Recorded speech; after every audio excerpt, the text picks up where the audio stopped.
discreditable to let them go alone. My uncle is to send a servant for us. Oh, your uncle. He keeps a manservant, does he? I am very glad you have somebody who thinks of these things.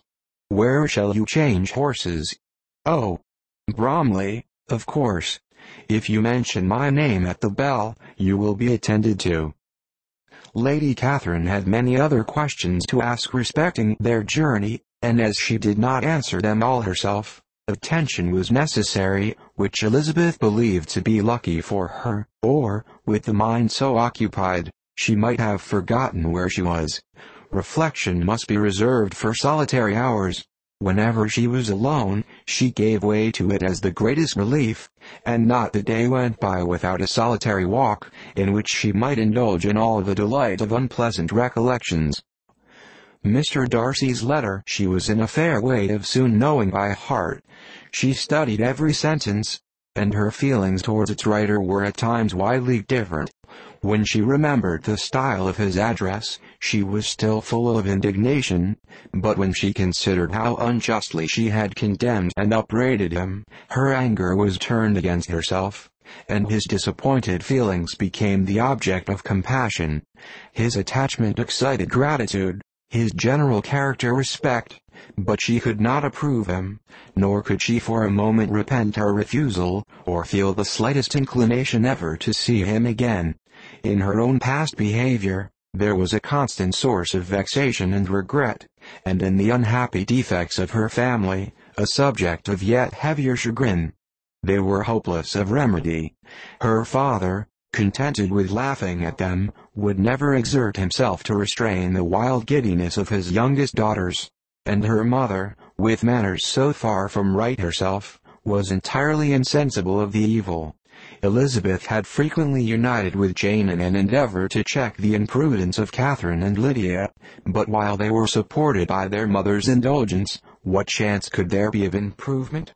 Catherine, weak-spirited, irritable, and completely under Lydia's guidance, had been always affronted by their advice, and Lydia, self-willed and careless, would scarcely give them a hearing. They were ignorant, idle, and vain. While there was an officer in Meryton, they would flirt with him, and while Meryton was within a walk of Longbourn, they would be going there forever.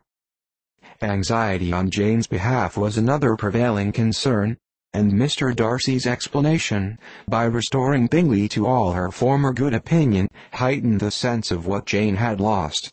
His affection was proved to have been sincere, and his conduct cleared of all blame, unless any could attach to the implicitness of his confidence in his friend. How grievous then was the thought that, of a situation so desirable in every respect, so replete with advantage, so promising for happiness, Jane had been deprived, by the folly and indecorum of her own family.